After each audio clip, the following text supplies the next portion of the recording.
Welcome back to another episode of Mima on Cloud Betty. Back at it.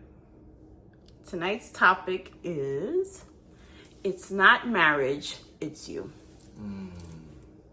What do you think when you hear that? I think that that's a true statement because when people tell stories of how things went, they tend to leave a lot of information out there.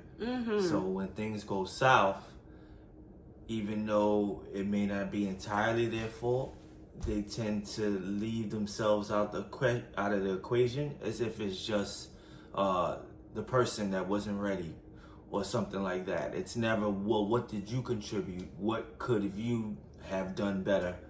You know what I mean? And it's one-sided. I don't like that. I love that. I love that you said that because you see on social media, in TikTok, Instagram, it's like people giving story time of like Risa Tisa, who the F did I marry, and like failed relationships. And it's like I feel personally, it's like they paint a negative narrative of marriage, right? Yeah. And that statement is true. It's not marriage, it's you, because marriage is marriage, but it's the two people that come together in that union. It's what they make of it, right? So people tend to blame marriage instead of looking inward and seeing where did we go wrong. So I just feel like tonight's topic, we're going to discuss that. Like, it's not marriage, it's you. People need to learn how to take accountability. People need to learn how to say, I could have done something different, or I should have chose better. But marriage, we're going on 8 years of being married, and it's like the years are flying by. I feel like we're seasoned now, I know, man. And I remember in the beginning, it's like, we didn't know anything. We just knew we loved each other, and we didn't want to separate from each other. We just wanted to be with each other, and we took a chance. We got married, and we didn't know anything. Anybody who's getting married for the first time, you don't know what to expect. All you can do is bring your best to the relationship and try to make it work. Let me give your thoughts on. Yeah, I agree wholeheartedly. Many relationships didn't work out, and it didn't work out. To me, it didn't matter really who was at fault, but I didn't have an issue with saying like I could have done better. I was getting myself together and I was moving slow.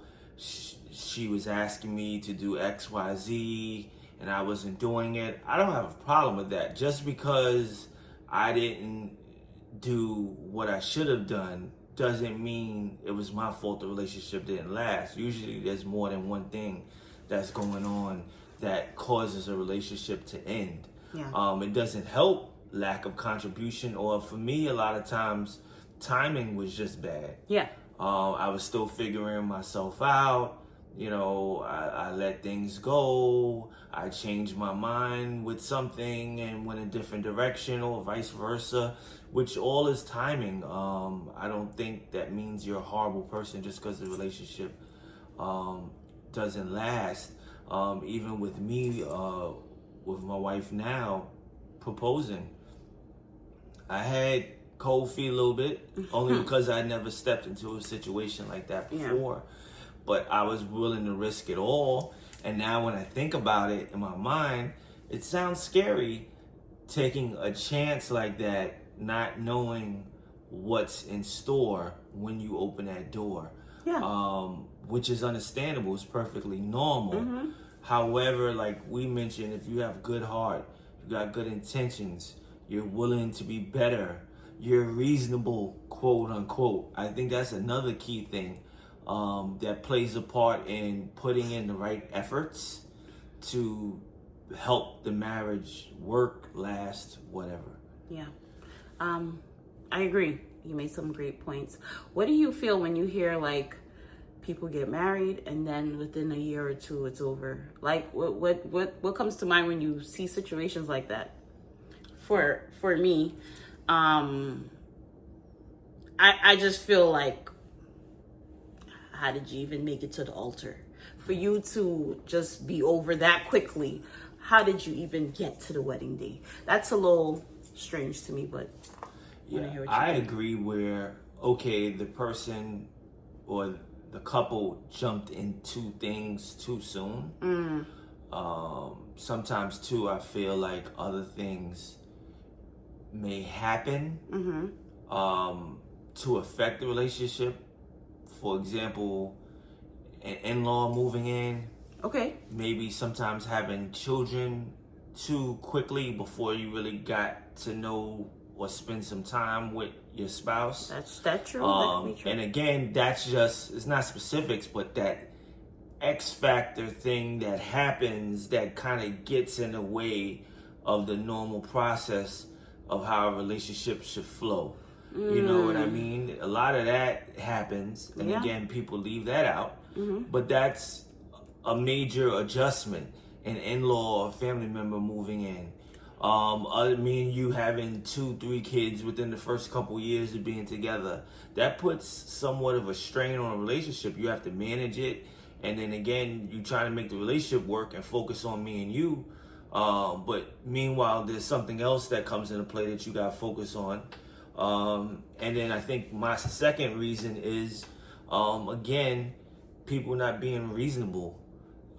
We hear this word all the time, compromise, but at the same time, like for me, example, when you ask me to do things, I think about it and say to myself, well, is this a fair request? Is this something that I can do? Does this make sense? Yeah, and to me, I call that being reasonable versus compromise. Yeah. That's used all the time, just like communication, which is all true, very important. But I think you got to look at yourself and be like, am I a reasonable person? Because this person is just asking me this, and I don't want to bend. That's a little alarming to me. Okay, that people don't want to compromise in marriage. Yeah, they don't want to be reasonable. They don't want to meet you halfway. Yeah. I think that's what I try to do. I'm not a yes man, or even you. I ask you to do things and you're not just yes all the time, but you'll try to meet me halfway if it's a difficult situation. You got to be willing to do that. People sound like they're not even willing to do that. Like, I'm done. I'm not doing it. He must be crazy. Yeah. I mean, for me, it's like, I don't know if people are taking marriage seriously, but for you to get married, do all this preparation, do vows and everything, and then within a year or two, it's over. It's just like, did you even put the effort to try to make it work? And that 2 years you were married, do you think you were compromising? Did you think you were communicating well? Because for it to be over that quickly, it's like, that's a little weird for me, because like the first 2 years of us being married, I mean, they went so quickly because we were just doing the work. We were just compromising, being there for each other, trying to be supportive. And honestly, when we did get married, I felt like it got more serious than when we were dating. Like, it's like, before I was like, I ain't gotta cook. Like, he just my boyfriend. Like, I still used to cook for him. But now that I'm a wife, it's like, I know it sounds bad, but he knows I was always good to him, cooked, took care of him, spoiled him. But when you're married, it's like you take that seriously. Like, my husband has to eat because I cook for him. You know what I'm saying? Like, I have to take care of my household. I have to make sure that he's happy and he's comfortable. And that's the thing with marriage. It's not about you. It's about us. It's about us, the couple. You know what I'm saying? Like, I can't think about, well, I don't want anything, I'm good. I have to worry about, is he going to be okay? I'm leaving for the weekend. Is he going to be fed? I may not be hungry tonight, but is he hungry tonight? Like, and I feel like people go into marriage just thinking about I, and the person pleasing them, but not, instead of, it's a union. We got to please each other. So sometimes he may ask me to do something, or I may just not want to do it. I'm tired, but I have to compromise. I have to do, meet him halfway as a wife, and I have to, listen to his requests and listen to his needs, and have him feel like I'm meeting his needs. If not, I feel like people look elsewhere. If I'm not being a supportive wife to my husband, he's gonna find that support someplace else, and vice versa. Exactly. So that's how you should look at it too. And I know some people go into this like, whatever, we're married, I should be able to do whatever, and I should be able to say whatever, and he should just accept me for who I am, or she should accept me for who I am. This is who she married, blah blah blah. But it's like, no, both people gotta try to put in the work to become better, to make the union work. And I just feel like it's a lot of selfishness where people are just thinking about their personal needs, but how their personal needs may affect the spouse, or it may not play into the spouse's needs. So I just think it's not just one person wasn't ready, both of them, because it's like y'all both not making the effort. So, and to piggyback, like you said, two things again, within reason. She doesn't always do those things, but we both went into this with a sense of purpose, a sense of responsibility, duty, and I damn sure wasn't going to do it if I wasn't going to take it seriously and honor whoever I'm going to marry. Because it's not worth it if you're going to wing it, try to wing it. Also, too, again, within reason, what you didn't mention is, if you can't do something and say you have something else that's very, very, very important, you'll counter offer.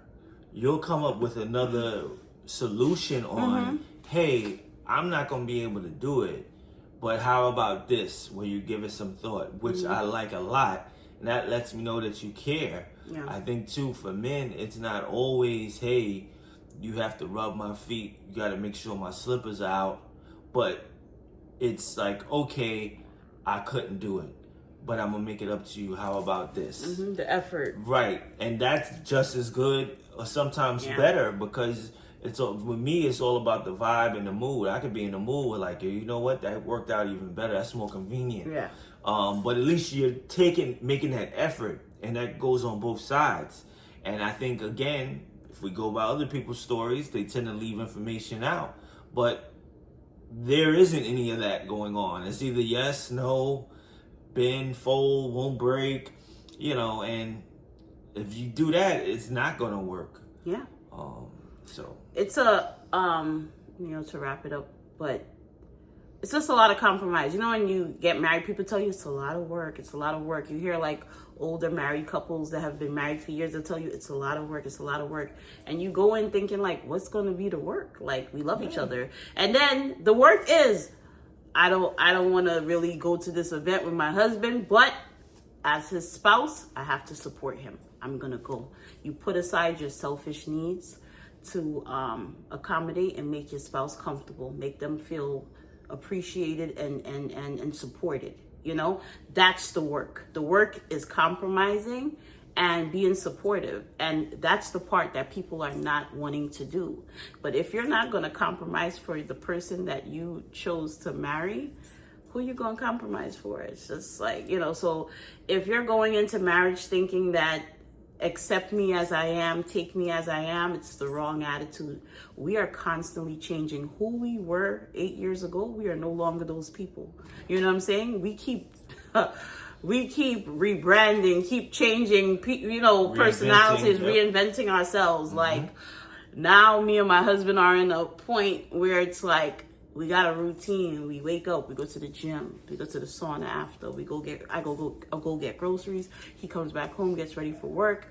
I come back, make his salad, log into work. Like, we had to work through the 8 years to get to this point. Not saying it was bad before, but every year you're putting in work to make the routine better, and also to make your spouse feel like easier, because if he's less stressed, it's a happier home. If I'm less stressed, it's a happier home. So marriage is not a bad thing. It's just two people loving each other, willing to put in the work. So just keep that in mind. If you're somebody who's single and you're like, oh, I want to be married, don't think it's all of the fluff you see on Instagram. It's not. It's going to be a lot of days where you have to do things you may not want to do, or you got to put a little extra effort and you're tired. But you do it because you want to support your spouse. And I think when marriages fall apart, is somebody in the marriage is not feeling supported. Yeah. Well said. And, definitely, I think there's a lot of whipping each other into shape. Yeah. And I'm not talking about the gym. I'm talking Yeah. about being on top of people.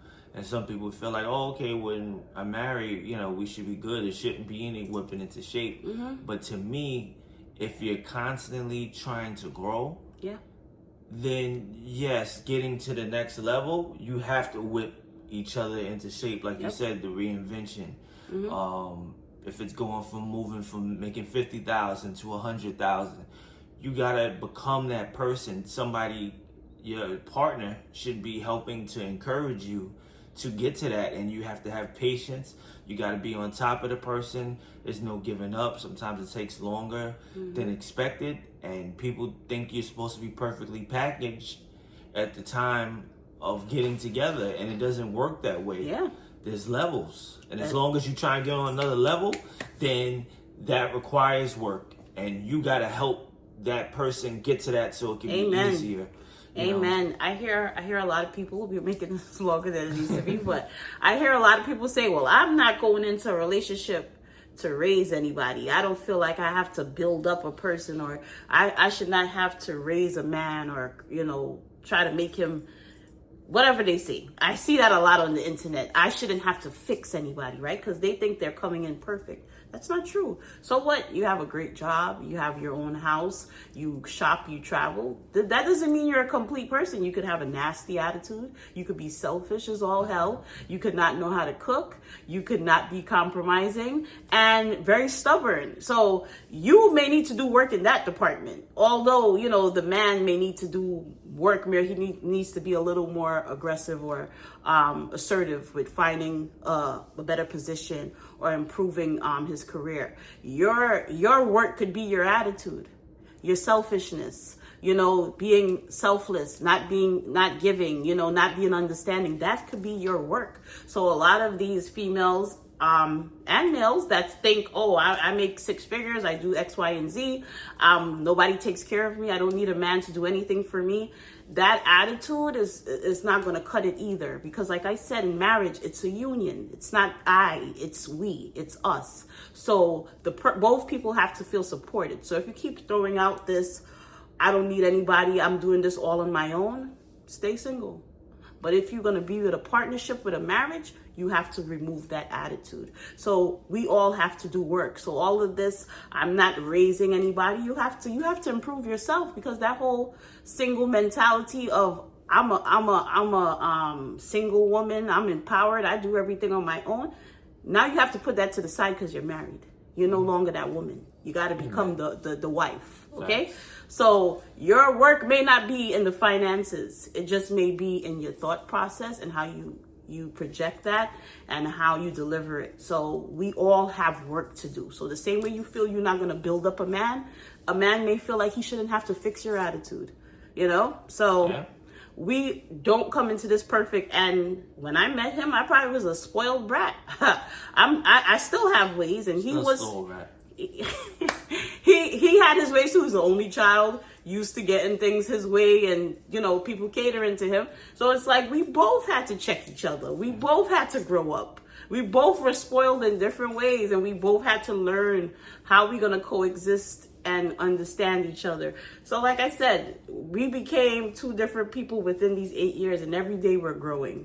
So everybody has to do work. So please, ladies, stop that narrative of I'm not coming to raise a man. Nobody's asking you to raise anybody. We're just growing. It's not raising, it's growing. That's right. You said it all. I mean, I said my major points, and I think people just got to look at things differently from a different perspective. Yeah. And be patient with the person. Yes. Obviously, we're not talking about extreme situations. Those are extreme situations separate. Yeah. But in general, the theory of marriage and becoming a union, even if it's just moving in, there's things that you got to be willing to deal with, know what's going to come with it, being patient, giving things a chance. Yes. Again, being reasonable. You're putting in effort, the other person is putting in effort, you could see it, then at that point, just let it flow and give it time. Versus being so hasty and just leaving every relationship. Like, oh, he didn't text me back in 5 minutes. I'm out of here. I ain't got time for this. It's like patience. it doesn't work. Patience. Life doesn't work that way. Patience. So yeah. Patience. And listen, we could go on this topic all day, but it's a lot of patience, a lot of compromise, a lot of learning your partner's love language, how they communicate, how they hear you. You know, you may be a person that act of service means that a person cares. I'm that type of person where it's like, well, if you cared about me and you love me, why you keep forgetting to take out the garbage? That could be my thing, right? And my husband could be like, you didn't kiss me today. Yeah. She don't love me. I asked you for a hug. I still couldn't get a hug.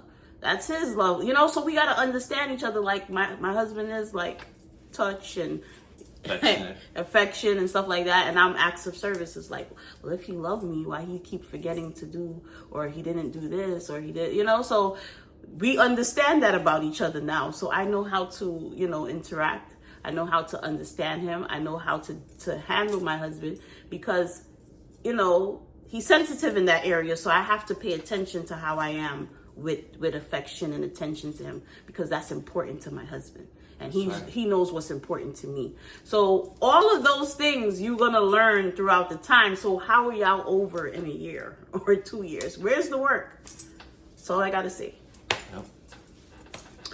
Thank you for tuning in. Appreciate y'all time. Thanks so much for all the warm welcome back. Yes, we feel so good. Absolutely. And, you know, we definitely look at this as a service where, you know, people are listening, people want new information, and we have things that we can share with you guys. There's always somebody listening. There's always an audience, somebody that needs it, someone that's thinking about it, someone scared, someone doesn't know what to do. So by us giving our examples, hopefully that can inspire someone or help someone out. So we really appreciate y'all. We're going to be consistent with this for sure. Again, suggestions, topics, we're always open, and we will do our best to work something out for you. Yes. Thank you for tuning in to another episode of Mima on Cloud Betty. We love you guys, and subscribe, share, spread it on to your friends. Let them come on in, and whatever questions you have, feel free to drop them in the comments. All right. Later. Peace. Bye.